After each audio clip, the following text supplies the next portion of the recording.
ఉగాది నుండైనా కోటీశ్వర్లవ్వాలనే కలను నెరవేర్చుకోండి. వెంటనే జేకేఆర్ గురువు గారికి కాల్ చేసి అపాయింట్మెంట్ తీసుకోండి. ఉగాది శుభాకాంక్షలు రమ్మ గారు. ఉగాది శుభాకాంక్షలు జయ. అలాగే సుమన్ టీవీ ప్రేక్షకులందరికీ శోభకృత్ నామ సంవత్సర ఉగాది శుభాకాంక్షలు. ఈ సంవత్సరం మనమంతా చాలా సంతోషంగా, ఆరోగ్యంగా, ఆనందంగా అందరం ఉండాలని కోరుకుందామండి. మరి ఈ సంవత్సరం యొక్క విశిష్టత ఏంటి, అసలు ఉగాది యొక్క విశిష్టత? నేరుడు శుభకృత్ చేసాం. అవును, ఈ సంవత్సరం అదే శాఖి పెడతాం అనమాట. శోభకృత్ నామ సంవత్సరం. ఈ ఏడాది ఎలా ఉంటుంది ఏమిటి అవన్నీ చదువుకుంటాము, పెద్దవాళ్ళ దగ్గర వింటాము. ప్రతి సంవత్సరము చెప్పుకునేదే.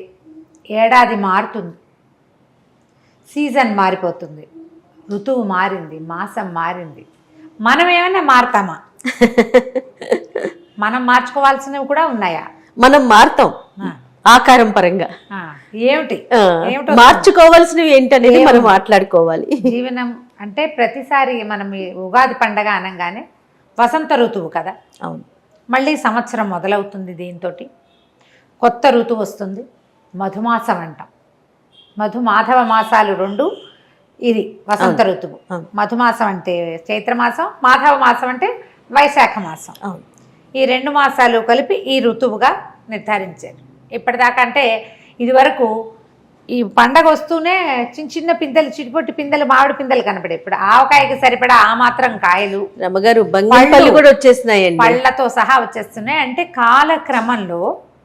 కాలంలో మనకేంటంటే సీజన్స్ కూడా స్పీడ్ అయిపోతాయి, పరుగు పెడుతున్నాయి మనతో పాటుగా. అవి కూడా రోజులు వాటంతట అవి వెళ్తూ ఉంటాయి. కాకపోతే ఆ రోజులు ఋతువుల్లో రావాల్సిన మార్పులు కొంచెం ముందుగానే కనపడుతూ ఉంటాయి. కానీ వసంత ఋతువు వచ్చేసరికల్లా ప్రకృతి అంతా శోభాయమానంగా మారిపోతుంది. చిగుళ్ళు పెడతాయి, పూతలు పెడతాయి, మా కోయిలలు కూస్తూ ఉంటాయి. నేను ఒక నెల క్రితం నుంచే వింటున్నాను కోయిల కూత. మా ఇంటి దగ్గర ఒక మామిడి చెట్టు మీద కూస్తూనే ఉంటుంది, అదే పని మీద ఉంటుంది అది. ఇది వరకు కరెక్ట్గా పండగ అటు ఇటుగానే కూసేవి. సో సీజన్ని బట్టి మనం కొన్ని పద్ధతులు, కొన్ని ఆలోచనలు, కొన్ని అవగాహనలు అవి మార్చుకోవాలి. ప్రతి సంవత్సరం నూతన సంవత్సరం ఉగాది అనగానే పండగ రోజు ఏం చేయాలి, ఏం చేయకూడదు. అభ్యంగన స్నానం చేయాలి. అయితే మనం మామూలుగా చెట్ల ఆకులు అవి వేసుకుని స్నానాలు చేసే పద్ధతి ఈ పండగకు ఉండదు. మనం రథసప్తమికి కూడా మన జిల్లేడు ఆకులు పెట్టుకున్నాం కదా. మామూలుగా పల్లవాలు అంటారు చూడు, మర్రి, రావి, జువ్వి, మేడి, మామిడి అలాంటి ఆకులని నీటిలో వేసుకుని చేస్తే ఔషధ స్నానం లాగా అవుతుందని మంచిదంటారు. దొరికితే ఏమైనా 2 ఆకులు వేడి నీళ్ళల్లో వేసుకుని ఆ నీటితో స్నానం చేయటం ఓకే, కుదిరితే. లేకపోతే చక్కగా పెద్దవాళ్ళు చిన్నవాళ్ళకి నెత్తి మీద నూనె పెట్టి చక్కగా దీవించి ఆయురారోగ్య ఐశ్వర్యాలతో ఉండాలని, అమ్మకడుపు చల్లగా ఉండాలని దీవించి నూనె రాయటం, అభ్యంగన స్నానం చేయటం, ఉదయమే పొద్దున్నే స్నానం చేయటం. తర్వాత ఏమో నింబఫల భక్షణం అంటే వేపూత తినడం. పూతని పూతగా తినం కాబట్టి ఆ పూతతోటి షడ్రుచుల మేళవింపుతోటి ఉగాది పచ్చడి చేసుకోవటం, పచ్చడిని స్వీకరించటం, దైవ ధ్యానం, దైవ ప్రార్థన, దైవ పూజా విధానము అన్నీ చేసుకోవటం. దాంతోపాటుగా చక్కగా షడ్రసోపేతమైన రుచికరమైన పదార్థాలని తయారు చేసుకుని దేవుడికి నివేదన చేసుకోవటం. మన ఆరాధ్య దైవం ఎవరో, మన ఇంట్లో పూజా విధానం ఏమిటో దాన్ని బట్టి. తర్వాత ఆహార స్వీకారం మంచిది. ఏమనాలి దీన్ని, పంచభక్ష పరమాన్నాలు, నవకాయ పిండి వంటలతోటి భోజనం చేయటం. తర్వాత సాయంకాలం లేదా మధ్యాహ్నపు వేళైనా మనం పంచాంగ శ్రవణం చేయటం మన విధిగా ప్రతి సంవత్సరము చెప్పుకునేదే. ఋతువు మారుతుంది. చెట్లు పాత ఆకుల్ని రాలగొట్టేసుకుని ఉంటాయి ఆల్రెడీ. కొత్తగా చిగుర్లు వేస్తాయి, కొత్తగా పూత వస్తుంది, కొత్తగా కాపు వస్తుంది, అన్నీ కొత్తవే. ఎండాకాలం మొదలైపోతుంది. సూర్యుడు తేజస్సు పెరిగిపోతుంది. చైత్రం రాగానే మొదలు కరకరలాడే ఎండ మనకు ఒక 15 రోజుల క్రితం నుంచే కరకరలాడుతుంది. ఇప్పుడు ఏంటంటే ఎండ వల్ల వచ్చే బాధలు మొదలవుతాయి. దీన్ని సబ్సైడ్ చేయడం కోసం, ఎండాకాలంలో వచ్చేటువంటి రకరకాల అనారోగ్యాలని తగ్గించుకోవటం కోసమే మనం ఈ వేప పూత తినటం, వేప చెట్ల గాలిని ఆస్వాదించటం, మామిడి రెమ్మలతో పాటుగా వాకిలికి తోరణాలు కడతాం, మామిడి రెమ్మలు, వాటితో పాటుగా వేప కొమ్మలు కూడా కట్టుకోవటం. మేము మాత్రం యథావిధిగా ఇంత ఇది తెప్పించుకుంటాను నేను. నాకు వేపగాలి మహా ఇష్టం. వేపాకులు చక్కగా వాకిళ్ళు తుడిచి ముగ్గులు వేసుకోవడం, ఇవన్నీ మనం ఏటా ఎప్పుడు పండక్కి చేసేది. అవునండి. అయితే ప్రతి సంవత్సరము మనం ఒక కొత్త ఆలోచన చెయ్యాలి. ఇప్పుడు ఈ సంవత్సరం మనం ఏం చేస్తాం, ఇది వింటాం కదా ఈ పండక్కి, పంచాంగ శ్రవణం. పంచాంగ శ్రవణం చేయటం వల్ల ఒక విశేషమైన ఫలితం ఉందని చెప్తారు. నిరుడు కూడా ఈ మాట చెప్పినట్టే గుర్తుంది నాకు. అవును. మన జాతకాల్లో ఏవైనా దోషాలు ఉంటే పంచాంగ శ్రవణం వల్ల అవి తగ్గిపోతాయి అంటారు. ఈ ప్రత్యేకమైన రోజున మనం ఇది వింటే అవి తగ్గిపోతాయి. ఓహోహో. మనకేవో గ్రహ దోషాలు ఉన్నాయి. అవునవును. ఎవరో గురువు నీచంలో పడ్డాడు, ఇంకోళ్ళు ఎవరో ఉచ్చంలో పడ్డారు. వాళ్ళు ఉచ్చంలో ఉండి వీళ్ళ నీచంలో ఉన్నా మనకి సమస్యలు వస్తాయి. రాజపూజ్యం 2, అవమానం 16 ఉంది. అదే కదా చూస్తాము. అవును. అప్పుడు కొంచెం బ్యాలెన్స్ అవుతాయి, సమస్యలు తగ్గుతాయి. పంచాంగ శ్రవణం విధిగా చేయాలి. పంచాంగాన్ని ఇది మన ఉగాదికి కవి సమ్మేళనం చేయటం కూడా మన వాళ్ళు అదొక ఆచారం, ఒక సంస్కృతి కింద. స్నేహితుల్ని కలుసుకోవటం, లైక్ మైండెడ్ పీపుల్ తోటి మాట్లాడటం. ఓకే. దీంతో పాటుగా పండగ రోజు పొట్లాడుకోవద్దు, గొడవ పడద్దు. ప్రతి పండగకి చెప్తాం. ఈ ఉగాది పండగ ఏంటంటే సంవత్సరపు మొదటి రోజు కాబట్టి సాధారణంగా పెద్దవాళ్ళంతా చెప్తారు, తొలి రోజున సరిగ్గా ఉంటే మళ్ళీ రోజు కూడా సరిగ్గానే ఉంటుంది. తొలి రోజు సరిగ్గా ఉండాలంటే పండగ రోజున సక్రమంగా ఉండాలి. ఏదో చిన్న విషయం మీద చిలికి గాలివాన్ చేసుకుని కొట్లాడుకోవద్దు. ఏవైనా గొడవలు ఉంటే సార్ట్అవుట్ చేసేసుకోండి. వస్తువులు పడేసుకోవటం, పారబోసేసుకోవటం, ఎక్కువ వండి పడేయటం లాంటివి చేయబోకండి. మనం జాగ్రత్త వహించవలసింది. స్నేహితులతోటి ఏదైనా ప్రాబ్లమ్స్ ఉంటే వాటిని సార్ట్అవుట్ చేసుకోండి. చుట్టాల్లో ఉన్నా కూడా చక్కగా కలిసి ఒక ఇద్దరు ముగ్గురు స్నేహితులను వెళ్ళి చూసి రావటం, కాస్త అట్లా వ్యాహ్యాలుగా బయటికి నడిచి వెళ్ళటము, చల్లగాలి, దేవాలయ సందర్శనం చేయటం. తొలి రోజున చేసాం దేవాలయ సందర్శనం, మనసు ప్రశాంతంగా ఉంది. ఏడాదంతా ప్రశాంతత ఉంటుంది, న్యాచురల్లీ సహజంగా జరగ అవకాశం ఉంది. లేదా మనకే ఏదైనా గొడవ వచ్చినా పండగ రోజున హాయిగా ఉన్నావు, ఇవాళ ఏమిటి ఇలా ఉన్నావు అని సర్దుకుంటాం. కనీసం సర్దుకునేందుకు అవకాశం ఉంది. మైండ్ సెట్ ఇట్లా ఉంచుకోవాలి. ఈ చెట్లు ఎలాగైతే కొత్తగా చిగుర్లేసి మళ్ళీ పూయటానికి కాయడానికి సిద్ధపడతాయో అలాగే మనం చేసిన తప్పులు ఏమైనా ఉంటే వాటిని వెనక్కి వదిలేసి మళ్ళీ జీవనారంభానికి చూసుకోవాలి. మనకు ప్రకృతి అదే కదా చూపిస్తుంది. ఏటా చూస్తాం, కానీ మనం ఏం చేస్తామంటే తప్పు నెమరేసుకుంటూ ఉంటాం, గుర్తు చేసుకుంటూ పొరపాట్లు తప్పులేమో పునరావృతం చేస్తాం, దుస్సంఘటనలేమో ఎంత నెమరేసుకుంటూ ఉంటాం, పోట్లాటలు నెమరేసుకుంటాం. మానేయాలి. అది ఏది ఆగదు, కాలము ఆగదు. ఆగని దానికి ఎందుకు మనం వెనకది చెప్పుని మనం పెళ్ళైనప్పుడు అంటుంటారు 30 ఏళ్ల క్రితం అయిన పెళ్లి రోజు 30 ఏళ్ల క్రితం జరిగింది, అప్పుడు ఏదో అయ్యింది, ఇంకా ఎన్నాళ్ళు చెప్పుకుంటారో. ఏవో స్వీట్ నథింగ్స్ అయితే చెప్పుకోవాలి. గొడవలు కొట్లాట్లు ఎందుకు అనవసరంగా, మనసు పాడు. ప్రస్తుతపు ఇది కూడా పోతుంది కదా. ఈ పని చేయబోకండి. వేపపూత తప్పనిసరిగా పిల్లలకు కూడా స్వీకరించేలాగా చేయండి. షడ్రుచుల సమ్మేళనమే జీవితం. ఉప్పు పులుపు, తీపి కారం, చేదు వగరు. చేదు తిన్నాక వగరు మిగులుతుంది.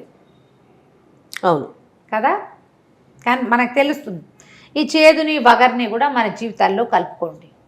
అన్నీ స్వీకరించాలి. ఎందుకంటే ఈ కాలంలో ఏంటంటే ఒకరోజు కింద అవుతుంది, ఒకరోజు మీద అవుతుంది. అవును. పగలు రాత్రి లాగానే జీవితంలో ఇన్ని రుచులు వస్తూనే ఉంటాయి. ఏదైనా ఒకే రుచి ఉండిపోదు ఎల్లకాలం, ఒకదాని తర్వాత ఒకటి ఉంటుంది కదా.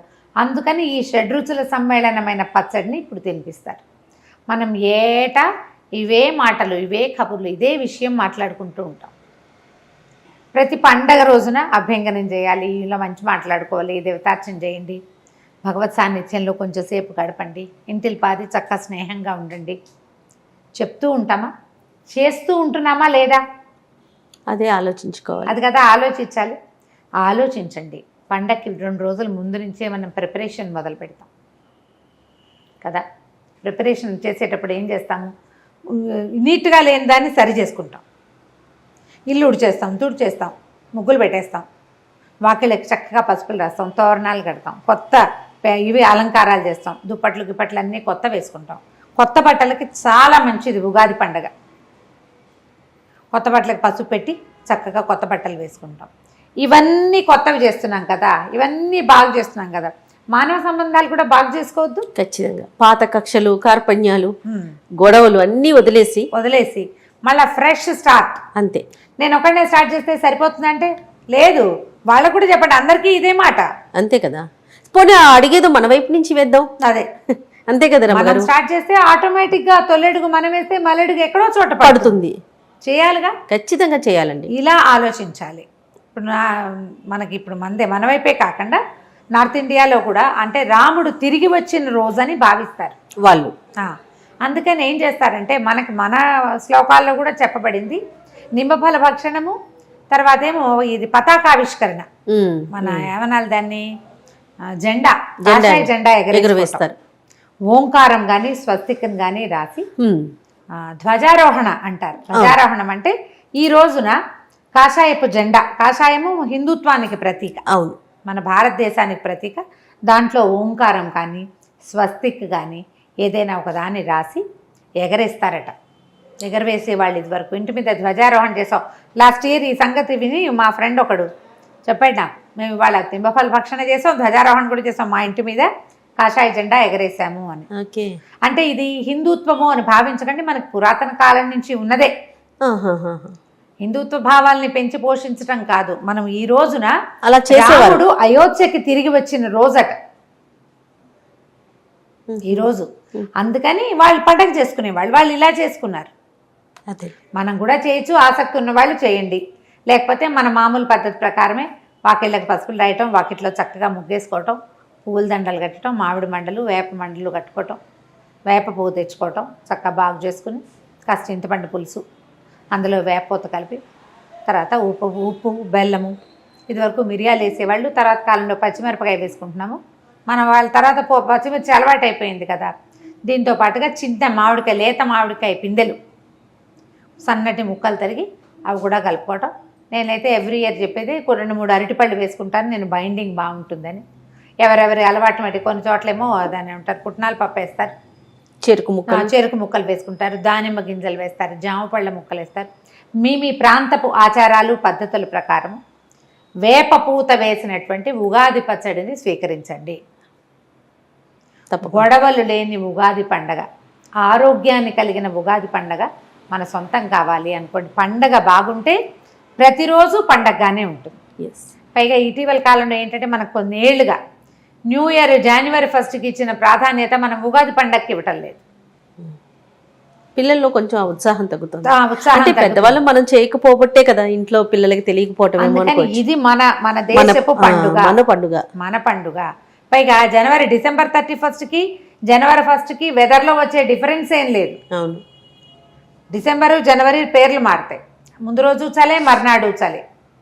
మనకి చూడండి మా ఫాల్గుణ మాసం చైత్ర మాసానికి ఎంత డిఫరెన్స్ వచ్చేస్తుందో. అవునండి, డ్రాస్టిక్ చేంజ్ కనిపిస్తుంది, విపరీతమైన మార్పు కనిపిస్తుంది. పండగ వెళ్ళిన 3వ రోజు నుంచి కాలడం మొదలు పెడుతుంది. మనకి వెదర్లో వచ్చే మార్పుని తెలుసుకోవాలి. పైగా ఇప్పుడు ఎండాకాలం ఏంటంటే మనకి ఎండ వల్ల వచ్చేటువంటి బాధలు ఎక్కువ వస్తాయి. ఆట్లమ్మలు, పొంగులు, అలాంటి జ్వరాలు వస్తాయి, స్కిన్ ప్రాబ్లమ్స్ వస్తాయి.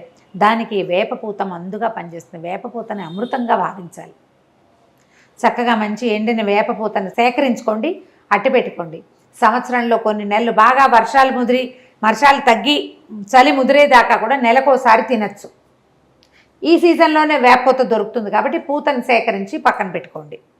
వేపపూత సేకరించడం, దాన్ని వేయించుకుని ఎలా తింటామో కావాలంటే మనం కిచెన్లో ఒకసారి చూపిద్దాం. తప్పకుండా అండి.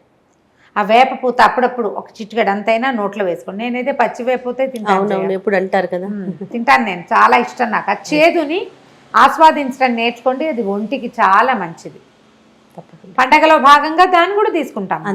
అంతే కదా, ప్రయత్నం చేసి చూడండి. ఇప్పటిదాకా ఉగాది పచ్చడి మీ పిల్లలకి టేస్ట్ చూపించకపోతే ఈ సంవత్సరం అట్టే చేదు లేకుండా కొంచెం తీపి ఎక్కువగా వేసైనా సరే అలవాటునైనా ఉగాది పచ్చడి అలవాటు చేయండి. పండగ రోజున పొద్దున్నే లేవండి, తల స్నానం చేయండి, దేవుడికి దండం పెట్టుకోండి, ఉగాది పచ్చడి తీసుకోండి. మధ్యాహ్నం మీ తాలూకు గ్రహ ఫలితాలని తప్పకుండా వినండి. ఫ్యూచర్ ఈ సంవత్సరంలో రాబోయే సమస్యల్ని మనం సగం తగ్గించుకోగలుగుతాం. పెద్దవాళ్ళు చెప్పిన మాట వినాలి కదా. అంతే. తప్పకుండా గారు. నమస్తే.